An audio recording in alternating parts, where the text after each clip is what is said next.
Las maldiciones generacionales. A lo largo de nuestra vida cargamos con maldiciones generacionales sin saberlo. Por eso es que hay ciclos que se repiten. Por eso es que a veces hay escasez, hay estancamiento, inseguridades. Cosas que vemos tan simples, pero que se repiten una y otra vez y no entendemos el por qué. Estas cosas son por cosas que nuestros antepasados hicieron. Por eso debemos pedir perdón, porque no conocemos las acciones negativas de nuestros familiares en el pasado. Y puede que lo que ellos hicieron esté influyéndonos en el presente. A veces sin saberlo cargamos con un bulto pesado y no sabemos qué cosas cargamos hasta que Dios nos las revela.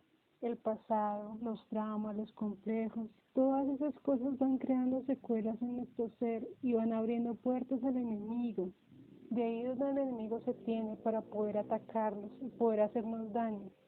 Por eso siempre debemos perdonar a aquellos que nos hacen daño y renunciar a todo pecado. Por más simple que parezca, todo pecado lleva a la muerte. Eso no es algo que nos beneficie, por el contrario, el pecado nos llevará a la esclavitud. Siempre habrá personas que nos quieran llevar al mal camino, por eso siempre debemos leer la palabra de Dios, pedir sabiduría y discernimiento para comprenderla correctamente, ya que hay textos que se han cambiado. Siempre debemos cuidar nuestro corazón, porque el corazón es la clave de todo.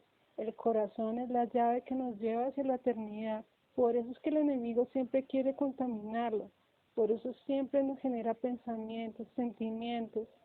Debemos cuidar mucho también lo que vemos y oímos, porque aunque veamos las cosas como simples, una simple película, una simple canción, también puede ser una puerta que el enemigo puede usar para entrar.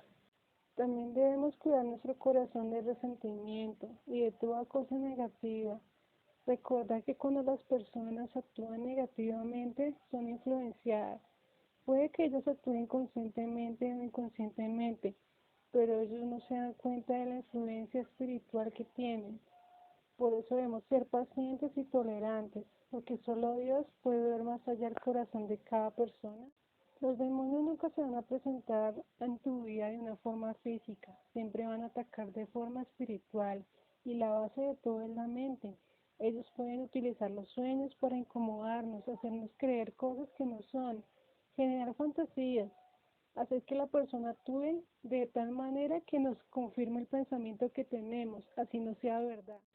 Siempre debemos pedir la sabiduría de Dios porque el enemigo es el gran engañador y él sabe cómo manejar las cosas, él sabe cómo mover las fichas, él sabe cómo hacer las cosas para dividir, porque su intención es dividir. Si él puede dividir a las personas y hacer que estén unas en contra de otras, habrá ganado y habrá destruido a esa familia.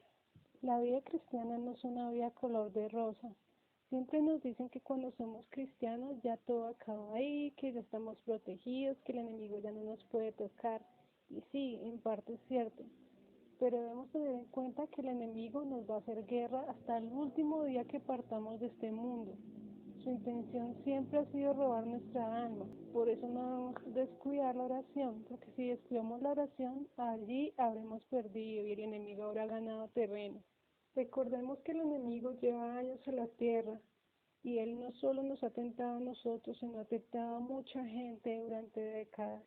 Por eso debemos tener en cuenta que sin Dios no podemos hacer nada, sin Dios seremos vencidos, ya que el enemigo nos conoce a profundidad y nos estudia a detalle. Él sabe nuestras debilidades, sabe lo que nos gusta, sabe qué cosas nos pueden tentar. Por eso siempre debemos mantenernos firmes en la presencia de Dios. Es la única forma para no ceder ante las tentaciones. La clave es nunca perder la comunión con Dios, porque Él es el único que nos da la victoria sobre el enemigo. Siempre diariamente se libra una lucha para robar nuestra alma. El enemigo diariamente está mirando quién le abre una puerta para poder atacar, para poder destruir familias, para poder llevarnos al camino de perdición. Por eso no debemos descuidar la oración y siempre pedirle a Dios antes de hacer cualquier cosa, ya que el enemigo también puede hacernos creer que vamos por el camino correcto y realmente nos está llevando al camino de perdición.